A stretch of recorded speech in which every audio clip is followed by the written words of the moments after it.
Hey folks, welcome to Bear Mountain. Well, this week we got our magnets in, so they came in actually a little faster than I thought. So I still don't have my electroculture wires laid out, but I'll be doing that today. But I wanted to walk you through what the magnets are that we're using for our magnetic electroculture. Where we got them, you can get them on our Amazon storefront because we just simply ordered these from Amazon, and how we're going to coat them with beeswax to kind of help as a preservative, but at the same time too, it kind of helps with the effectiveness. This was research that was done by Yannick Van Doorn. You can go check his YouTube channel out. He's got a lot of good videos on this. And this is the same thing we did with the electroculture wires that we are using, and we've had good success in our tunnel last year. Remember, we raised some beans, and this year with salad fixings and peas, we're seeing a big difference in those guys as well.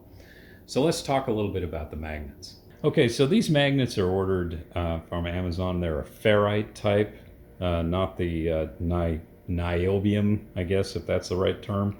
So these are kind of a ceramic with iron-based alloy in it that are magnetized. These are actually pretty strong. They got a 3/16 inch hole in it, and that's where the wire will go through. And what I do is I put these into packs of 7. Gives me about an inch and a half or so, or maybe even close to 2 inch in terms of its size. That seems to work pretty good. That's what I did on the last ones. And so when I get them based into groups like this, the next thing I'm going to do is coat them with beeswax, and then they'll be ready to use it. So it's a pretty simple process. So when I order these things, I can get 20. This is weird. It comes in 29 in a pack instead of an even number. But what I can do is I can get 4, basically enough for 4 wires out of one of these. And I ordered 4 packs. So ultimately, I guess I'll be able to do about 17 wires total. I'm not going to put in 17 wires at this point because that would do the whole tunnel. But also I'll set the extra aside. But I figured, with freight break and all that kind of stuff, it was just better to order them all as one group. So what we're going to coat them with is organic beeswax, which I also got from Amazon. Again, this stuff is in our storefront, so if you want to find out specifically what it is, you can go take a look at the product there. You can get to our storefront through a link on the show description down here in the video, so it shouldn't be too hard for you to find. Okay, so I know this looks a little weird. It's like I'm laid out on the counter here and I've got them separated apart. The one thing about these type of ceramic magnets, if they slam together fast, because they're too close to each other and they smack into each other, you can actually crack or break them because they're not a pure metal like, being partially ceramic. They could have a tendency to do that. They're pretty robust otherwise. So that's also part of the putting the wax on the outside will kind of help cushion the blow of anything that you might end up having on accidentally smacking something or whatever. So we're gonna use the organic beeswax, and again, if you want to find out where that is on our Amazon storefront. You can take a look at it there. But the basic is they sell this in pellets. And what we're going to do is we're going to use like a double boiler technique. We got a little pot of water here. We're going to turn this guy on to get it kind of boiling up. And then once it starts to boil, we're going to kind of turn it back, and then we'll use this pan right here to actually melt the wax. So we're not going to do a whole lot of wax because in terms of coating it, I'm going to end up putting it on like dipping a candle.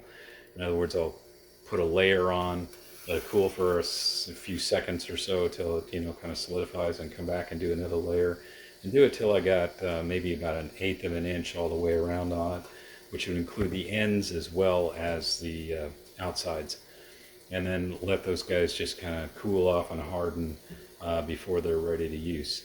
So any excess wax in this boiler pan, when we take it off, we'll just let it cool off, and then we can scrape it out and reuse it for the next go around. So the wax is we're just going to let it get to a clear state, and we don't want it to get so super hot, but it's good and melted, and so it looks clear. This is the same type of wax you'd use to make candles, so it's just basic beeswax.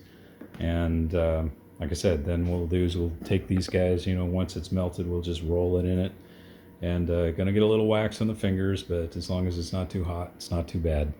So we're not looking to get it super hot. We just want to melt it enough that it can apply an even coating on the magnet itself.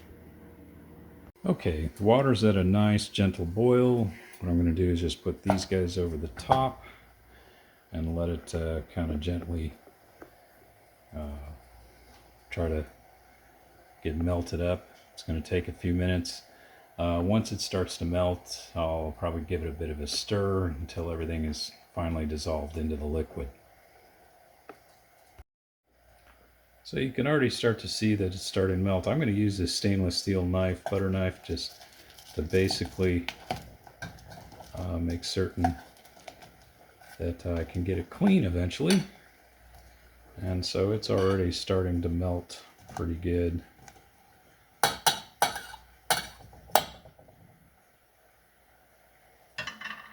Maybe turn this down just a little bit.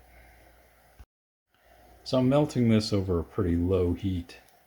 I just want enough hot water just to melt this stuff. Like I said, I don't want this wax steaming to the point where it's going to burn my hands if I get it on me. So I'm just trying to get it just down, just to where it's just melted, so it's almost on the lowest setting on the stove. All right, it's melted enough. There's a few little chunks left, but not too much. I'm going to take my first magnets now, and I'm just going to kind of gently roll it in it. I'm not going to try to stick it to the bottom of the pan, which is weird, as you can feel the magnet kind of interacting a little bit with the induction of the stove. And what you see is takes a bit to get coated. It actually hardens up pretty fast. But every time the electric burner comes on, I can feel my magnets vibrate, which is kind of weird.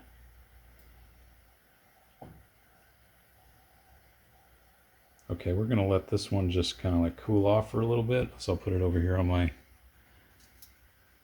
Give it a second before I set it down so it doesn't stick. You can kind of see it gets on your hands too, so just kind of gently rub it off. You can see it's already starting to solidify on it. That's the first coat. So I've got a couple of spots that aren't coated. We'll just keep doing it until it's got that nice yellow coating all over the whole entire thing. So it's multiple passes on it. Don't worry about too much about if something gets inside the hole, the wire, you'll poke it through, it'll be fine. All right, so we got each of them coated. They have somewhere near around between a 1/16 and an 1/8 of an inch of beeswax all the way around the ends. And if a little bit is in the center, it doesn't really matter.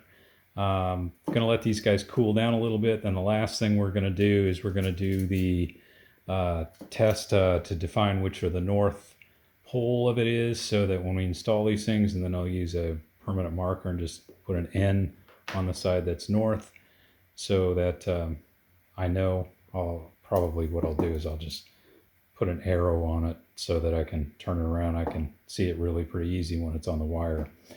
And these guys will be ready to go. All right, so we had a little bit of wax left over. We're gonna turn off the heat here. And what I'm gonna do is I'm gonna quickly pour this into just a kind of a little fake, I guess if you wanna call it a little foil pan. And the idea here is that all that hot wax will cool down into a sheet, and I can just put it right back in the, see, it's already cooling against the pan. So I gotta wipe that out with a paper towel. And you can already kind of see spots already cooling down where it's starting to solidify. So it'll solidify pretty fast, and then I'll put it back in the bag and we can reuse it. All right, so the last thing we're going to do is test for polarity on the magnets. Now, we want to define what is the North Pole versus the South Pole of the magnet. And so what I'm going to do is just gently bring this in line, and if it's the North Pole, it's going to cause the thing to flip. So this is the South Pole of it. And if I go to the North, boom, South lines up directly with the magnet. So this is the North Pole of the magnet right there on this side, and that's where I'm going to put the mark. So each of these guys will be marked so where the north is. So when we do the install, we have to make certain that the North Pole of the magnet is facing the north. So an alternative method would be, we already know what the North Pole is right here on this magnet. So if I have the North Pole on this one, it's going to be repelling itself. So what you can do is you can hold these guys together, and if you feel an attraction, then it's the South Pole. If you feel a repulsion, it's the negative. See, so it's repelling it. So this is the north end of this one. So you can use one magnet to determine the polarity, that you've already got marked off. You can use that to fix all the other ones, and that's what we'll do. It's just a lot quicker. So that's it. It's basically a really pretty simple process. We just get these guys coated up, and now they're ready to go. You can kind of see the magnets. We got them marked so we know the north side versus the south side. And it's just a matter now going and install them, burying the wires down about 10 inches, making sure we're aligned with the north, and getting the magnets attached to the south end of the wire. So we always want to make certain that when we put that in the ground, we'll demonstrate that we're putting the magnets on the south end of the wire so that everything is oriented north. That's kind of the idea. All right, so we got our first in, and you can see what I did is I attached the magnet about 6 inches from the southern end. I'm going to trim off that little extra piece of wire after I put a little more tension on it. It runs true north all the way over to the edge, and what we're going to do is put 9 of these guys in. So this is the first one.